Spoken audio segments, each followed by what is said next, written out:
बच्चों, आज के बाद मुग़ल कालीन इतिहास ख़त्म हो जाएगा।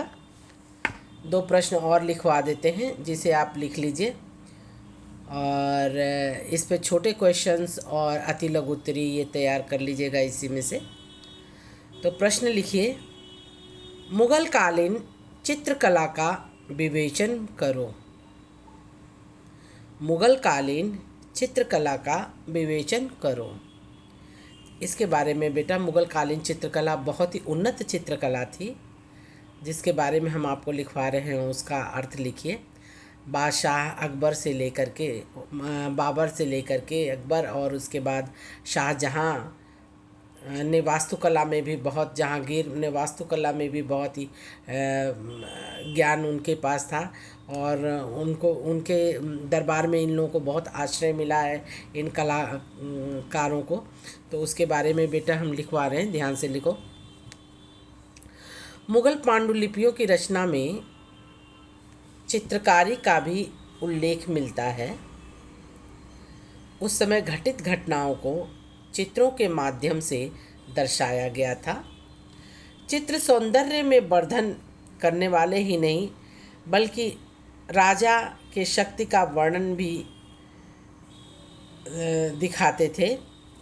इतिहासकार अबुल फजल ने चित्रकारों को जादुई कला की संज्ञा दी है। उनकी नज़र में चित्रकारी वह माध्यम है जिसमें निर्जीव वस्तु का वर्णन सजीवता से संभव हो पाता है। मुग़ल शासकों के दरबार में चित्रकारों को आश्रय दिया जाता था। 14वीं शताब्दी में सुल्तान फिरोज शाह तुगलक ने अपने राजमहल में चित्रकला को प्रतिबंधित कर दिया था। मुग़लों के काल में पुनः चित्रकला का पुनरुत्थान हुआ। बाबर कला प्रेमी था। उसे प्रकृति के सुरम्य रूपों को देखकर आंतरिक आनंद मिलता था। हुमायूं को भी पिता की भांति कला में रुचि थी। हुमायूं फारस से 2 मर्मज्ञ कलाकार मीर सैयद अली और ख्वाजा अब्बू समद नामक चित्रकारों को भारत लाया था। वह स्वयं तथा शहजादा अकबर उनसे चित्रकला की शिक्षा प्राप्त करते थे, परंतु हुमायूं की अकाल मृत्यु हो जाने के कारण यह शिक्षा अधूरी रह गई। अकबर के काल में चित्रकला की स्थिति। अबुल फजल के अनुसार प्रति सप्ताह चित्रकारों की कृतियां अकबर के सम्मुख प्रस्तुत की जाती थीं, जिसे देखकर अकबर योग्यता अनुसार चित्रकारों को पारितोषिक देते थे।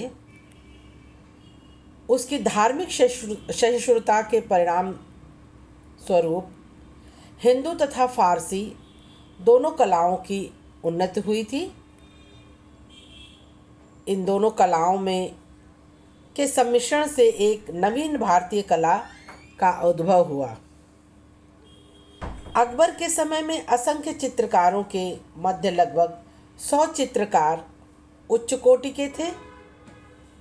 मुख्य चित्रकारों में अब्बू समद, मीर सैयद, फारूक बेग, बसावन, दसवंत, सामलदास, ताराचंद, जगन्नाथ के नाम उल्लेखनीय हैं। बसावन की चित्रकारी भाव अभिव्यक्ति में सर्वोत्तम थी। दसवंत ने अपनी निपुणता के कारण उससे भी अधिक ख्याति प्राप्त की थी।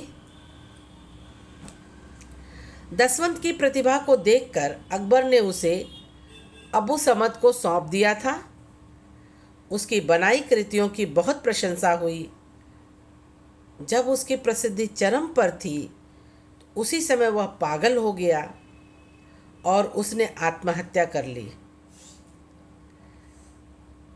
बादशाह की आज्ञा से इन सफल चित्रकारों ने चंगेज़नामा, ज़फ़रनामा, रामायण, नल दमन, काली दमन आदि आख्यानों का सुंदर चित्रण किया था।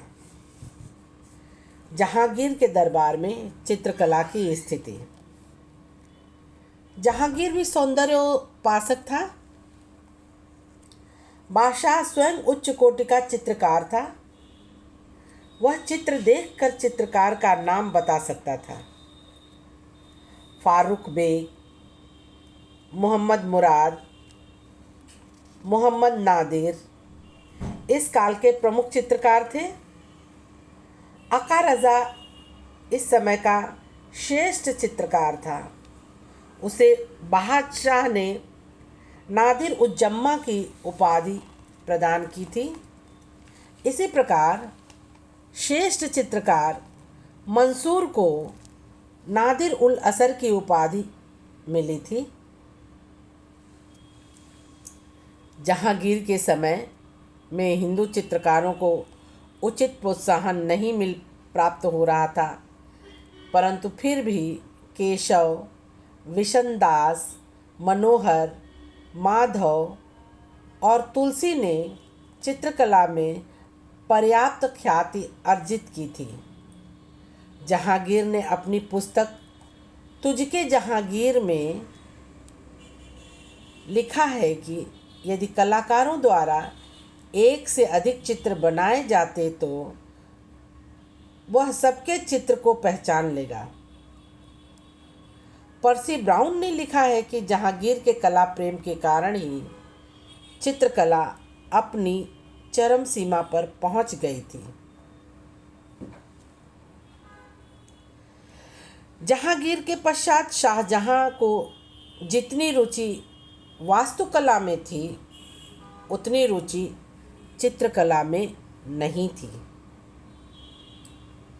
रामकृष्ण दास ने लिखा है कि इस युग की कला में अधिक सूक्ष्मता, रंगों की दिव्यता, अंगों प्रत्यंगों के प्रदर्शन, हाव भाव तथा मुद्राओं की स्पष्टता होने पर भी शाही दबदबा इतना अधिक था कि इन चित्रों से सूनापन दिखाई देता था। ये प्रश्न यहीं समाप्त हुआ, चित्रकला की स्थिति। अब दूसरा प्रश्न लिखो। दो रचनाएं हुई हैं, एक अकबरनामा और दूसरा बादशाहनामा। अकबरनामा के रचयिता अबुल फजल थे और बादशाहनामा अबुल फजल के ही शिष्य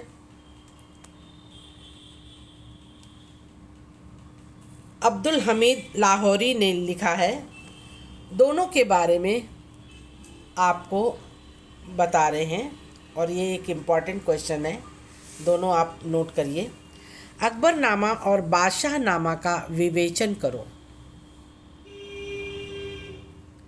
उत्तर लिखिए।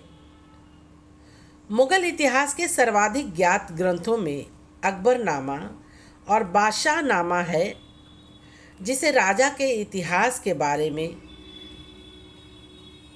इन ग्रंथों से जाना जा सकता है। प्रत्येक ग्रंथ पांडुलिपि में लगभग 150 पूरे अथवा दोहरे पृष्ठों पर लड़ाई, घेराबंदी, शिकार, इमारत निर्माण, दरबारों का दृश्य आदि का वर्णन है। अकबरनामा के लेखक अबुल फजल का पालन पोषण मुगल राजधानी आगरा में हुआ था।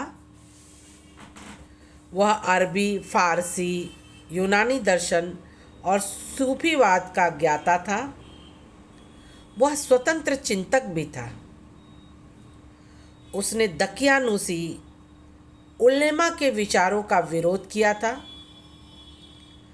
अबुल फजल के गुणों से अकबर बहुत प्रभावित था, इसलिए उसने अबुल फजल के अपने 9 रत्नों में शामिल किया था। बादशाह का मुख्य उद्देश्य राज्य को धार्मिक रूढ़िवादियों के नियंत्रण से मुक्त करना था। दरबारी इतिहासकार के रूप में अबुल फजल ने अकबर के शासन से जुड़े विचारों को न केवल आकार दिया बल्कि उनको स्पष्ट रूप से व्यक्त भी किया। अबुल फजल ने अकबरनामा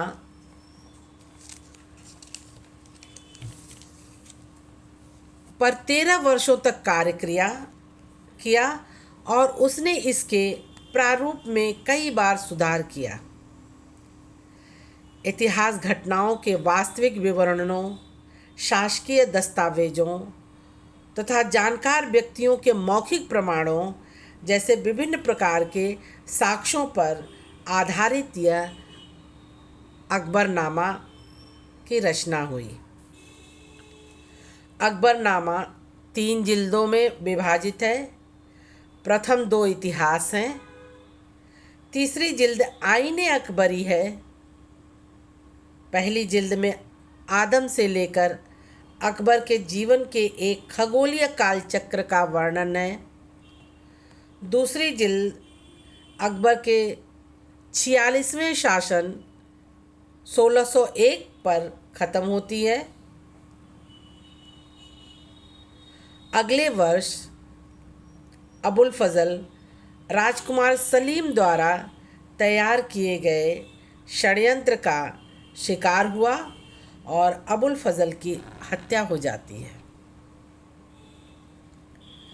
अबुल फजल का एक शिष्य अब्दुल हमीद लाहौरी बादशाहनामा के लेखक के रूप में जाना जाता है।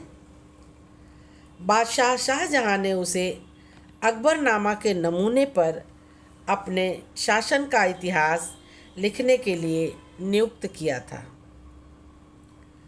बादशाहनामा भी सरकारी इतिहास है। इसकी भी 3 जिल्दें हैं। प्रत्येक जिल्द में 10 चंद्र वर्षों का लेखा जोखा होता था। बादशाह का शासन 1627 से 1647 का इतिहास 2 दशकों पर पहला व दूसरा जिल्द में लिखा गया है। अकबरनामा और बादशाहनामा के संपादित पठांतर सबसे पहले एशियाटिक सोसाइटी द्वारा 19वीं शताब्दी में प्रकाशित किया गया। हेनरी बेवरीज द्वारा अकबरनामा का अंग्रेजी में अनुवाद हुआ।